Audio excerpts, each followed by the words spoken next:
In our previous lecture, we discussed about quantum atomic model, okay, and we also discussed about the quantum numbers n, l, ml, and ms.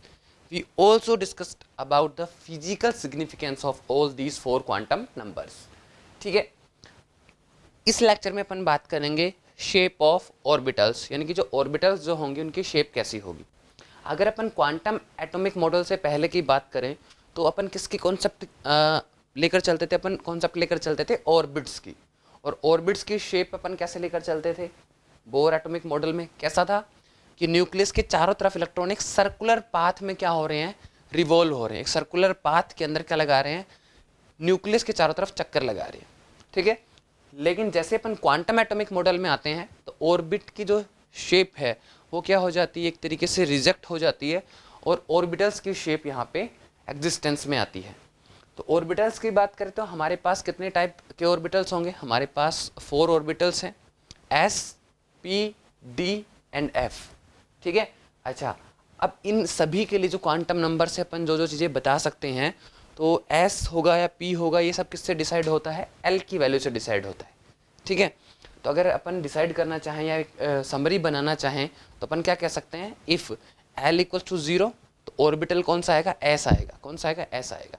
ठीक है, और s orbital की shape कैसी होती है, spherical shape होती है. कैसी होती है, स्फेरिकल शेप होती है. ठीक है, उसके बाद अपन बात करते हैं l इक्वल्स टू 1. तो जब l इक्वल्स टू 1 होगा तो हमारे पास कौन सा ऑर्बिटल आएगा, p ऑर्बिटल आएगा. ठीक है, और p ऑर्बिटल की शेप कैसी होगी, हमारे पास डम्बल शेप जैसी स्ट्रक्चर हमें मिलेगी. किसके लिए, p ऑर्बिटल्स के लिए. उसके बाद अगर मैं l इक्वल्स टू 2 लेता हूँ तो हमें कौन से ऑर्बिटल्स मिलते हैं, d ऑर्बिटल्स मिलते हैं, और जिनकी शेप कैसी होती है, डम्बल जैसी होती है, यानी कि बाई डम्बल भी आप कह सकते हो, बाई डम्बल शेप होगी. क्लियर है. उसके बाद अगर हम बात करें किसके लिए, f के लिए, तो f के लिए बेसिकली l की वैल्यू हो जाती है 3, यानी कि l इक्वल्स टू 3 के लिए हमें कौन सी शेप मिलती है या कौन सा ऑर्बिटल मिलता है, हमें मिलता है f ऑर्बिटल. और अगर अपन शेप की बात करें तो जो f ऑर्बिटल की जो शेप होती है बेसिकली बहुत ज़्यादा कॉम्प्लेक्स होती है. तो यहाँ पे अपन एक वेल डिफाइंड कोई शेप नहीं बता सकते हैं. ठीक है, तो यहाँ पे हमने देख लिया कि ठीक है शेप वगैरह मिल गई हमें, अलग अलग l के लिए अलग अलग ऑर्बिटल्स होंगे और अलग अलग ऑर्बिटल्स के लिए हमें अलग अलग शेप मिलेंगी. ठीक है, तो अब अपन सबसे पहले बात करते हैं s ऑर्बिटल के लिए. तो s ऑर्बिटल के लिए l कितना हो गया, 0 हो गया. l कितना हो गया, 0 हो गया. यस, तो एक ऑर्बिटल के अंदर कितने इलेक्ट्रॉन आ सकते हैं, तो number of electrons in one orbital कितना होगा, 2 होगा. कितना होगा, 2, यानी कि सिर्फ 2 इलेक्ट्रॉन्स होंगे. ठीक है, वहीं अगर अपन ऑर्बिट्स की बात करें, अगर अपन जैसे बोर के एटॉमिक मॉडल की बात करें तो वहाँ पे एक ऑर्बिट के अंदर कितने इलेक्ट्रॉन्स आ रहे थे, 2n² आ रहे थे, जबकि यहाँ पे कितने आ रहे हैं, 2 आ रहे हैं. कितने आ रहे हैं, 2 आ रहे हैं. अब क्वांटम एटॉमिक मॉडल में ऑर्बिट की कॉन्सेप्ट तो नेगलेक्ट हो गई, तो यहाँ पे अपन बात करते हैं शेल की. किसकी बात करते हैं, शेल की. और जो n जो है, जो क्वांटम नंबर n है, decide the value of number of shell, या फिर शेल बताएगा कि हाँ भाई कितने जो है, कितने शेल है, कितने नंबर का शेल है. नंबर तो शेल को बताता है कि कौन से नंबर के अपन शेल की बात कर रहे हैं. तो अगर मैं n इक्वल्स टू 1 कह रहा हूँ मतलब मैं फर्स्ट शेल की बात कर रहा हूँ. अगर मैं n इक्वल्स टू 2 कह रहा हूँ तो मैं सेकेंड नंबर शेल की बात कर रहा हूँ. ठीक है, अब एक शेल में एक से ज़्यादा ऑर्बिटल्स हो सकते हैं, एक सेल के अंदर एक से ज़्यादा ऑर्बिटल्स हो सकते हैं. तो अगर अपन बात करें number of electrons in any shell तो वो एग्जैक्टली किसके बराबर होगा, 2n² के बराबर होगा. कितना होगा, 2n² होगा.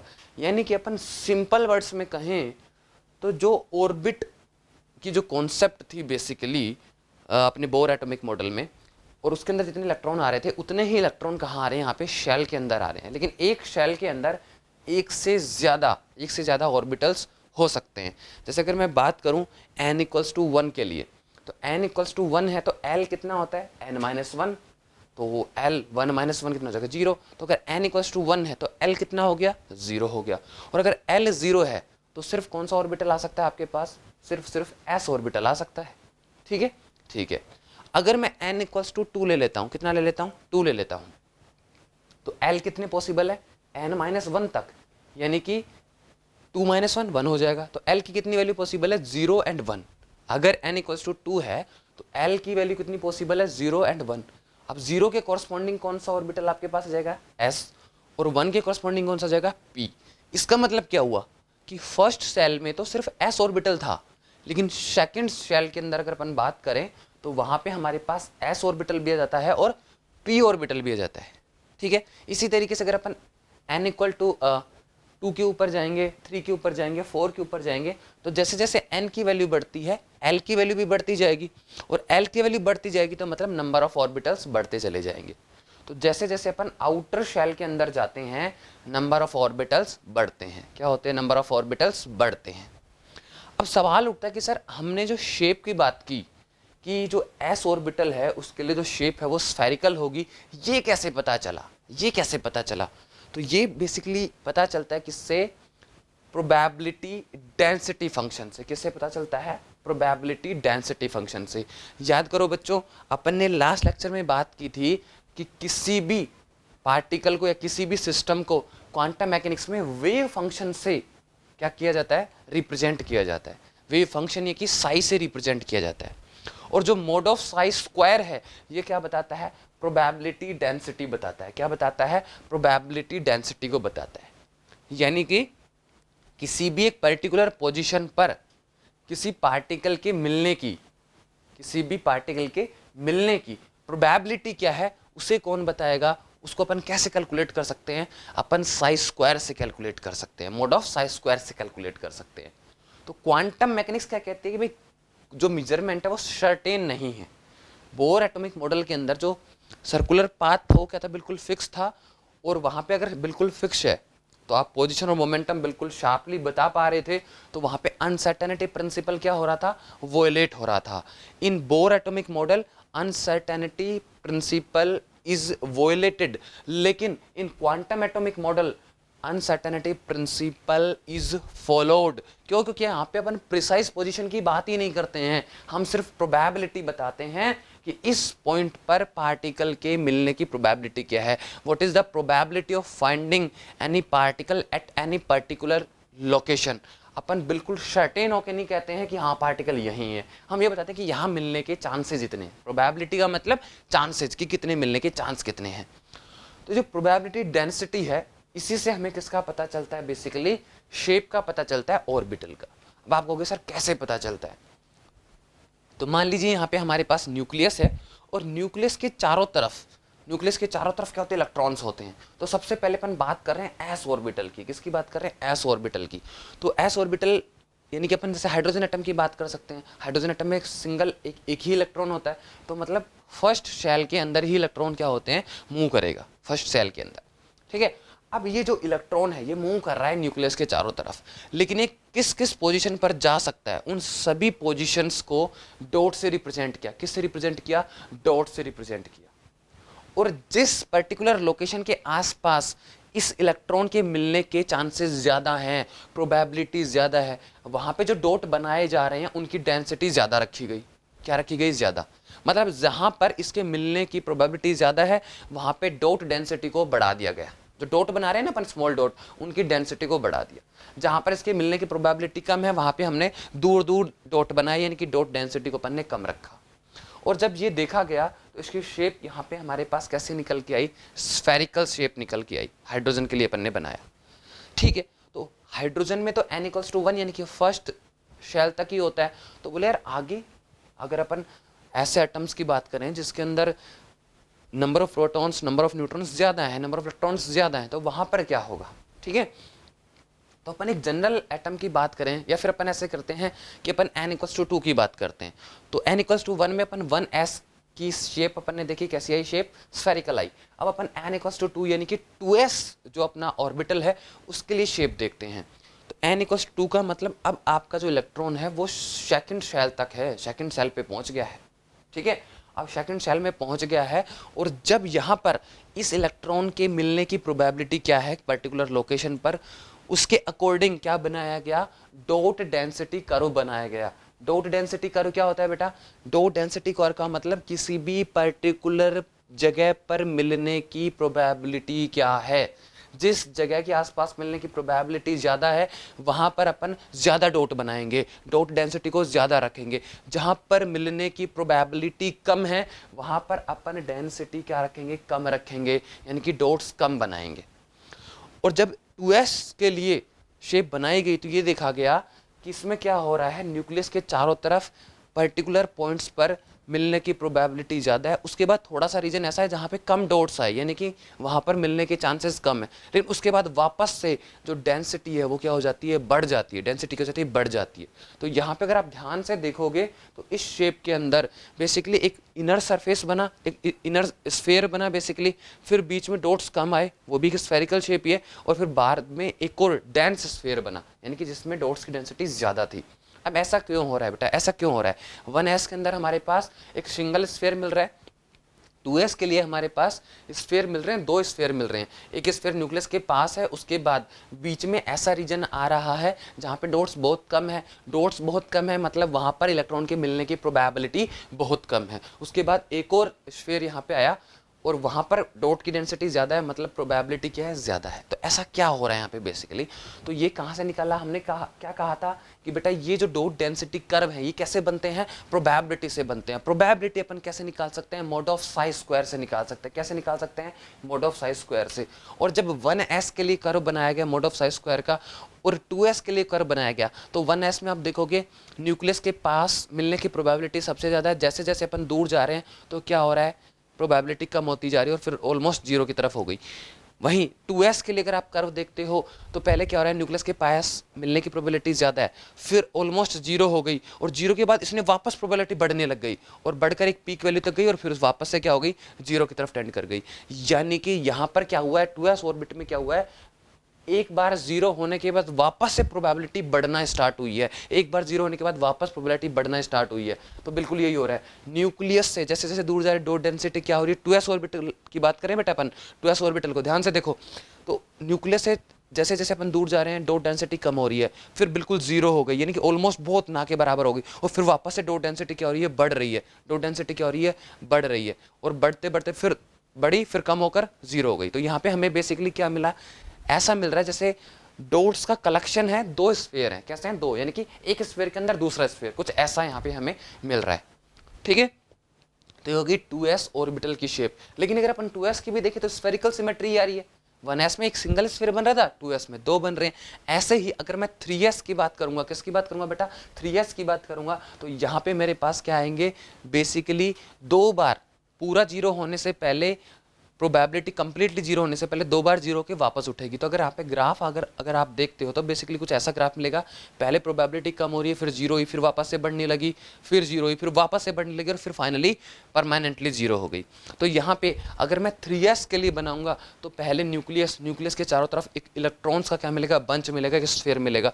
फिर कुछ दूरी तक क्या रहेगा, कुछ डिस्टेंस तक मुझे इलेक्ट्रॉन के मिलने के चांसेस बहुत कम रहेंगे, तो फ्री स्पेस जैसा हो गया। फिर वापस से देखो प्रोबेबिलिटी बढ़ रही है, प्रोबेबिलिटी बढ़ रही है मतलब वापस से मुझे एक स्फेरिकल बंच मिलेगा चारों तरफ न्यूक्लियस के। फिर प्रोबेबिलिटी जीरो हो रही है तो वापस से कुछ रीजन में मुझे क्या मिलेंगे, ऑलमोस्ट ना के बराबर इलेक्ट्रॉन्स मिलेंगे, और फिर वापस एक तीसरा स्फीयर बनेगा, डेंस स्फीयर बनेगा, क्योंकि प्रोबेबिलिटी वापस से एक बार क्या हो रही है, बढ़ रही है। तो यहाँ पे जो बीच बीच में रीजन आ रहे हैं जहां पर प्रोबेबिलिटी जीरो हो रही है, उनको बोलते हैं नोड। क्या बोलते हैं बेटा, नोड्स बोलते हैं। क्या बोलते हैं, नोड्स बोलते हैं।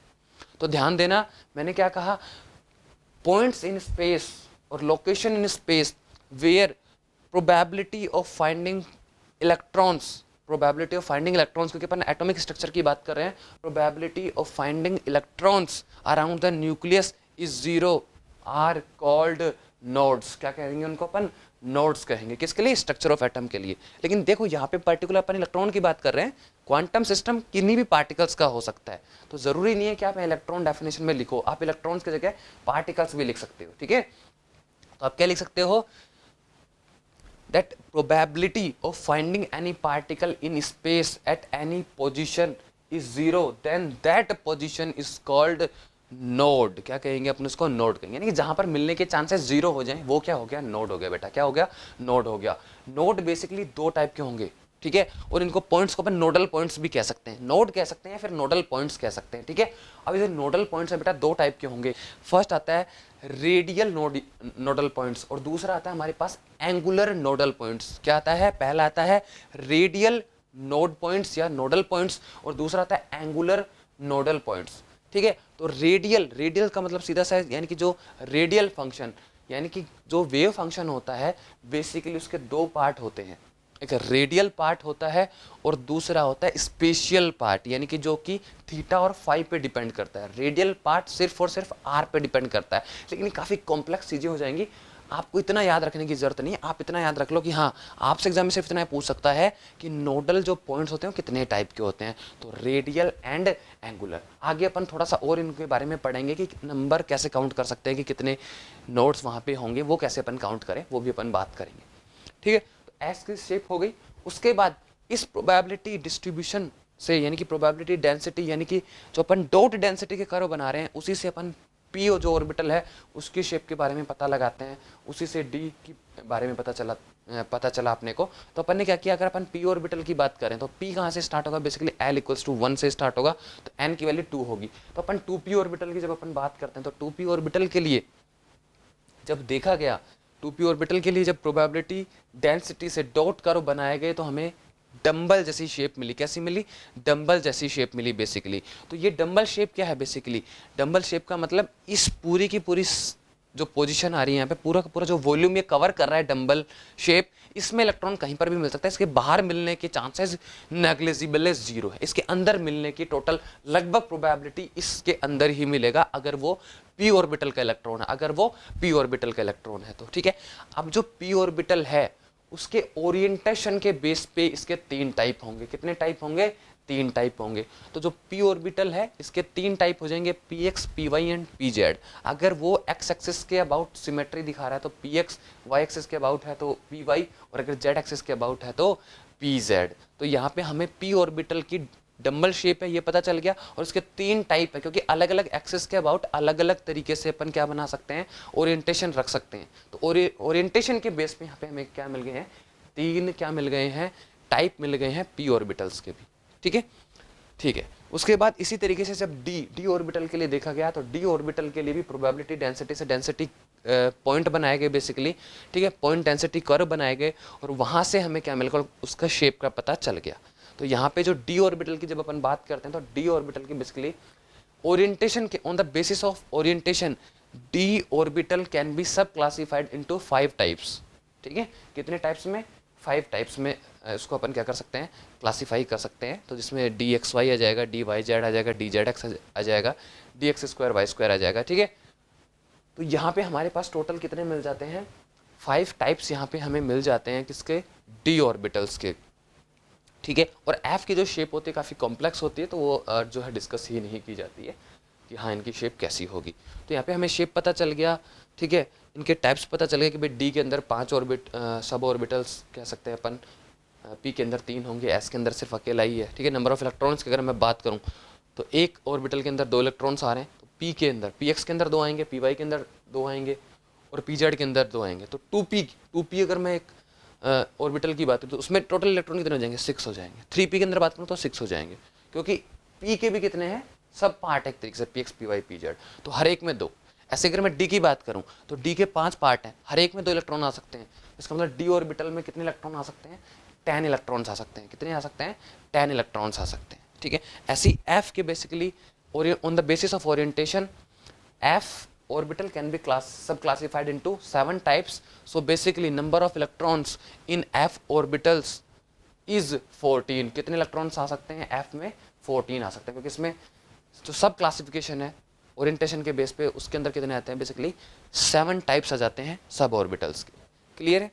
तो यहाँ पे हमारा शेप कंफर्म हो गया और आपको ये पता चल गया कि हाँ शेप जो है बेसिकली प्रोबेबिलिटी डेंसिटी कर्व से जो है डिसाइड की जाती है। उसके बाद अपन बात करते हैं बेटा नोडल पॉइंट्स की। ठीक है, तो वहाँ पे एक था रेडियल, दूसरा था एंगुलर। ठीक है, तो रेडियल का मतलब जब कभी स्फेरिकल सिमेट्री होगी, यानी कि जो नोडल जो एरिया है वो कैसा हो? स्फेरिकल हो सिमेट्री के अंदर, तो वहाँ पे हमें कैसा मिलता है? बेसिकली रेडियल नोडल पॉइंट्स मिलेंगे, जैसे कि अपने को एस ऑर्बिटल में मिल रहे थे।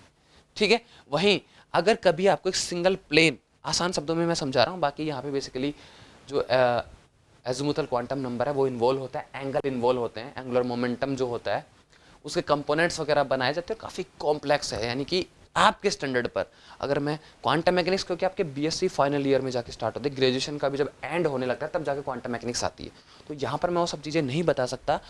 सिंप्लीफिकेशन के लिए आप इतना याद रख लीजिए कि जो रेडियल नोडल पॉइंट्स हैं वो बेसिकली स्फेरिकल सिमेट्री जब भी आती है वहाँ पर मिलेंगे, जबकि जो आपके एंगुलर जो नोडल पॉइंट्स हैं वो कहाँ मिलेंगे, जब क्या हो, किसी पर्टिकुलर पॉइंट पर एक प्लेन आ जाए यहाँ पे, जिसके ऊपर अपन कह सकते हैं कि मिलने की प्रोबेबिलिटी क्या हो जाए, जीरो हो जाए, क्योंकि नोडल पॉइंट ही क्या है जहाँ मिलने की प्रोबेबिलिटी जीरो है। ठीक है, तो जैसे अपन बात करें पी ऑर्बिटल्स की, तो पी ऑर्बिटल में देखो पर्टिकुलर पॉइंट पे जीरो है, कोई स्फेरिकल सिमेट्री नहीं है यहाँ पे।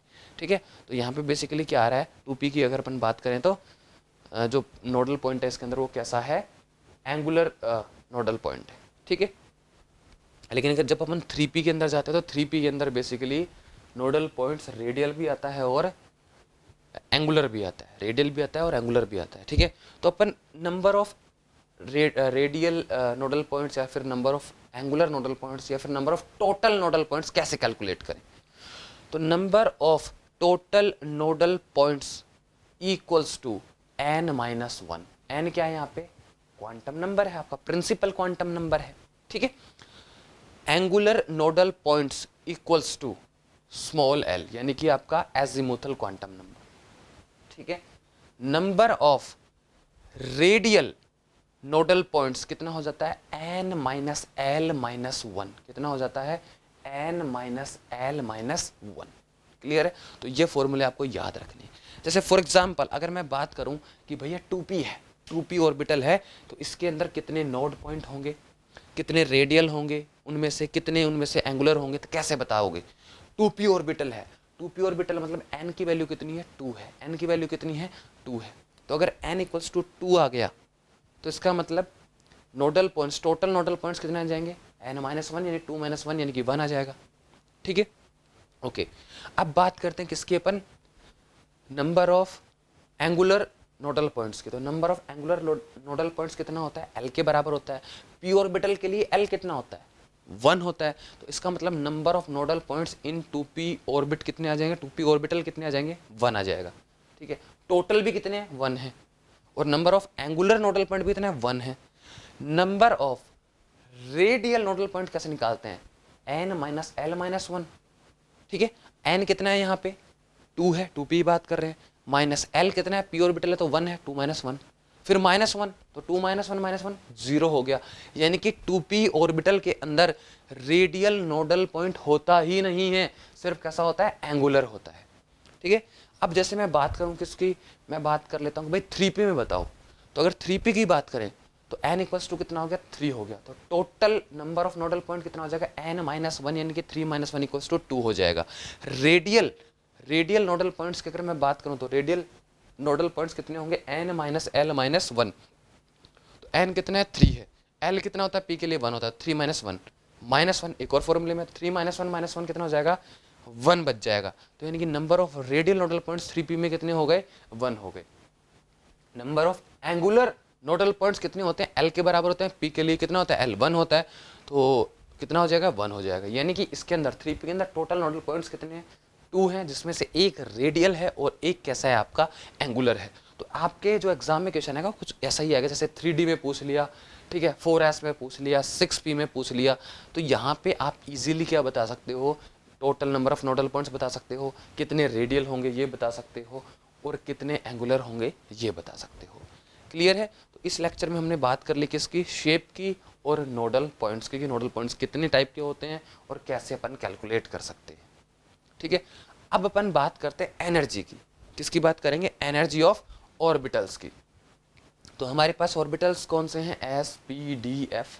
अब याद करो, सिंगल इलेक्ट्रॉन के जो एटम थे, यानी कि हाइड्रोजन लाइक एटम की अगर मैं बात करूं तो for hydrogen like atom energy of nth shell is given by En equals to -13.6 upon n square electron volt. याद करो बोर मॉडल, इतना ही था, यस। तो अगर मैं n की वैल्यू बढ़ाता हूं, if n increases then energy also increases. अगर n बढ़ेगा तो एनर्जी भी बढ़ेगी। आप कहोगे नहीं सर, n तो डिनोमिनेटर में है।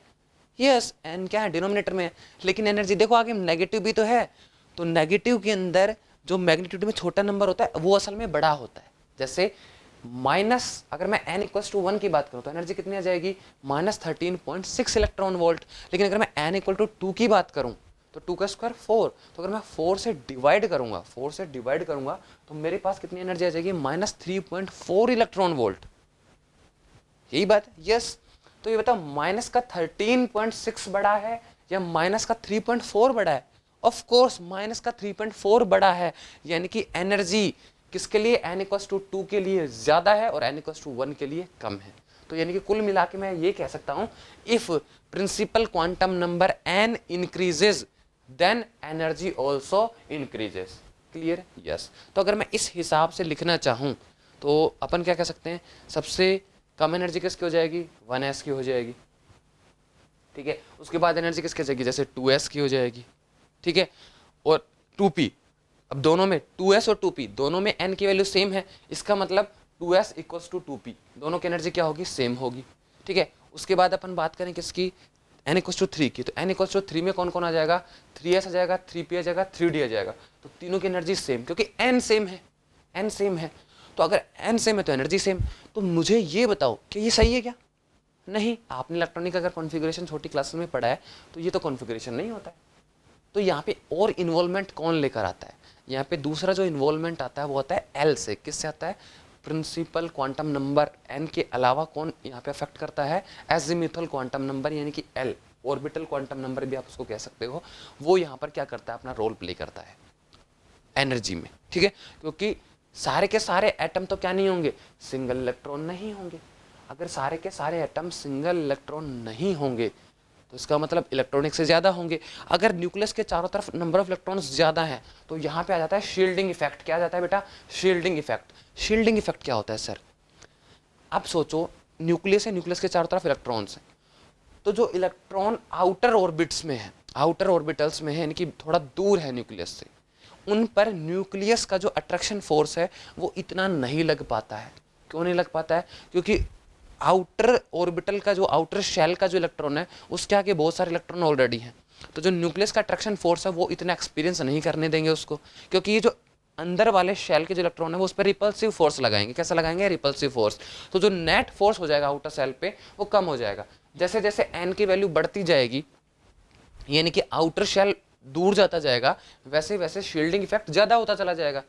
समझ रहे हो, क्योंकि नंबर ऑफ इलेक्ट्रॉन्स अंदर वाले शेल में बढ़ रहे हैं, तो जितने ज़्यादा अंदर इलेक्ट्रॉन आते जाएंगे उतना ही बाहर वाले इलेक्ट्रॉन पे रिपल्सिव फोर्स लगाएगा। तो जो न्यूक्लियस का अट्रैक्शन है उसका जो फोर्स है, यानी जो उसका जो वैल्यू है वो बेसिकली कम हो जाएगी। मतलब वो कम एक्सपीरियंस कर पाएगा न्यूक्लियस के अट्रैक्शन फोर्स को।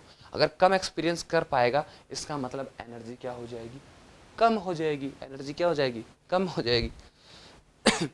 तो यहाँ पे बेसिकली कौन इन्वॉल्व हो रहा है, यहाँ पे शील्डिंग इफेक्ट इन्वॉल्व हो रहा है।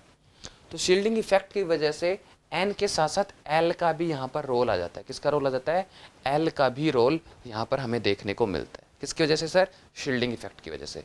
अगर आपको शील्डिंग इफेक्ट अभी भी समझ में नहीं आता, बिल्कुल वैसे है जैसे मान लीजिए अगर गर्मियों के दिनों में, ठीक है, कूलर चल रहा है, कूलर के सामने आप आराम से पलंग पर सो रहे हो, बढ़िया मज़ा आ रहा है, ठीक है। अब मान लीजिए आपका छोटा भाई बहन या कोई भी आके कूलर के सामने आके खड़ा हो जाता है, तो क्या आप कूलर की हवा उतनी आ पाएगी आपके पास जितनी पहले आ रही थी? नहीं आएगी। आपको गुस्सा आएगा, हो सकता है आप उसके उठ के जापड़ वापड़ मार दो, हैं, थप्पड़ मार दो उसके। तो यहाँ पे ऐसा क्या हुआ, आपके और कूलर के बीच में क्या आ गया, आपका भाई आपकी बहन आ गई।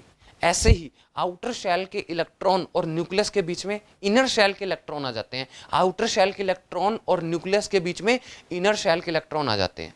तो जो न्यूक्लियस का अट्रैक्शन फोर्स जो था वो कम एक्सपीरियंस कर पाएंगे कौन, आउटर शेल के इलेक्ट्रॉन। समझ रहे? तो इस एग्जाम्पल से आपको बिल्कुल क्लियर हो गया होगा कि शील्डिंग इफेक्ट बेसिकली क्या होता है। ठीक है, तो उसके बाद क्या यार, यहाँ पे जो रोल होगा वो एन के साथ साथ एल का भी होगा। तो बोले क्या कहे, तो बोले देखो भैया एन प्लस एल की जो वैल्यू है वो डिसाइड करेगी एनर्जी को। कौन डिसाइड करेगा, एन प्लस एल की वैल्यू डिसाइड करेगी एनर्जी को। तो अपन ये कह सकते हैं as n plus l increases energy increases. तो अगर if any two orbitals have same value of n plus l then they must have same energy. भाई इसके अकॉर्डिंग अगर अपन देखें कि भाई n प्लस एल अगर बढ़ता जाएगा, n प्लस एल अगर बढ़ता जाएगा, तो जिसके लिए बेसिकली n प्लस एल की वैल्यू ज़्यादा होगी उसकी एनर्जी बढ़ती जाएगी। लेकिन मान लो अगर n प्लस एल सेम आ जाए तो क्या करें? जैसे फॉर एग्जांपल अगर मैं बात करूं किसकी, जैसे अपन बात कर लेते हैं भाई 3s और 2p की, 3s और 2p। 3s के लिए n कितना है? 3 है, l कितना है? 0, तो n प्लस l कितना हो गया? 3 हो गया। 2p के लिए अगर मैं बात करूं तो 2p के अंदर आप देखोगे n कितना है? 2 और l कितना है? 1, तो n प्लस l कितना हो गया? 3। मतलब 2p के लिए भी 3 है और 3s के लिए भी कितना है? 3 है, n प्लस l की वैल्यू दोनों के लिए सेम है। तो अब इन दोनों में से किसकी एनर्जी ज़्यादा होगी? किसकी एनर्जी ज़्यादा होगी? सवाल ये उठ गया कि भाई एनर्जी बताओ आप किसकी ज़्यादा लें, किसकी ज़्यादा लें? तो बोले भैया जिसके लिए L की वैल्यू स्मॉल होगी, L की वैल्यू स्मॉल होगी, एनर्जी उसकी ज़्यादा होगी। Orbital having small value of L will have more energy when n plus L is same for any two orbitals or more than two orbitals। यानी कि अगर कभी n प्लस एल की value same आ जाती है तो उसमें से जिसकी L की वैल्यू सबसे कम होगी उसकी एनर्जी ज़्यादा होगी, उसकी एनर्जी ज़्यादा होगी। क्लियर है? तो यहाँ से क्या डिसाइड हो गया? एनर्जी डिसाइड हो गई कि भैया एनर्जी अपने को कैसे लेनी है। लेकिन यहाँ पे एक और दिक्कत आती है। मान लो सेम ऑर्बिटल अपन ले रहे हैं, ठीक है, सेम ऑर्बिटल ले रहे हैं, लेकिन ऑर्बिटल जो है वो बेसिकली अलग अलग एटम का है। जैसे मान लीजिए एक अपन बात करते हैं, जैसे नाइट्रोजन की बात कर लेते हैं। नाइट्रोजन के लिए 2s ऑर्बिटल की बात करूं मैं, एक मैं सोडियम के लिए 2s ऑर्बिटल की बात करूं। तो नाइट्रोजन के लिए जब मैं 2s ऑर्बिटल की बात कर रहा हूं तो n इक्वल टू 2 है, equal to 0, n plus l 2 ही हो जाएगा। जब मैं सोडियम के लिए n 2s ऑर्बिटल की बात कर रहा हूं तो n इक्वल टू 2 है, l इक्वल टू 0, तो n प्लस एल 2 ही हो जाएगा। तो इनके लिए तो n भी सेम, l भी सेम और n प्लस एल भी सेम।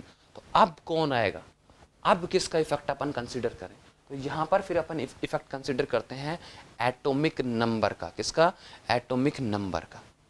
ठीक है, तो बेसिकली जिसका एटॉमिक नंबर ज़्यादा होगा उसकी एनर्जी कम हो जाएगी, क्योंकि जो जब अपन एटॉमिक नंबर Z लेकर चलें तो एनर्जी का जो एक्सप्रेशन दिया जाता है वो दिया जाता है En equals to -13.6 Z² upon n²। तो एज नंबर ऑफ प्रोटॉन्स, और you can say that as atomic number increases for any orbital, energy decreases. Energy क्या होगी? कम होगी, डिक्रीज करेगी। डिक्रीज क्यों कर रही है?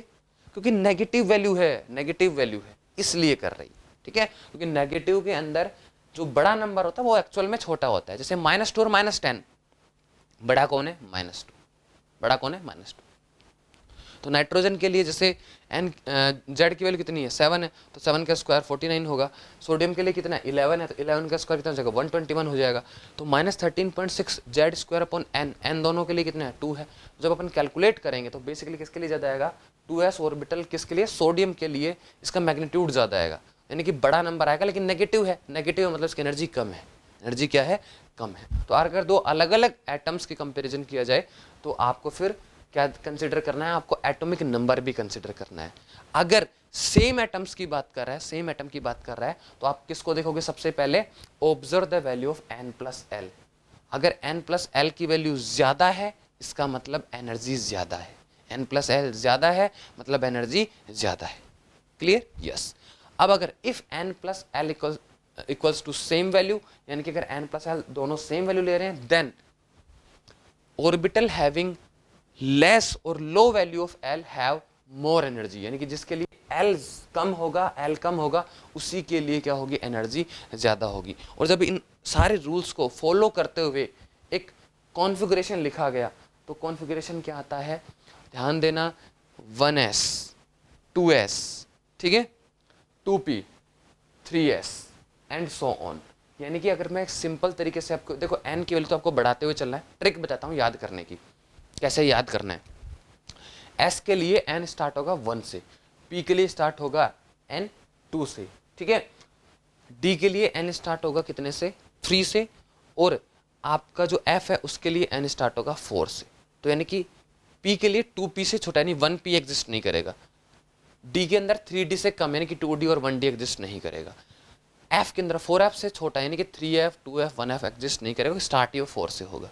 ठीक है, अब आपको ऑर्डर क्या याद रखना है, SS PS PS DPS DPS FDPS FDPS।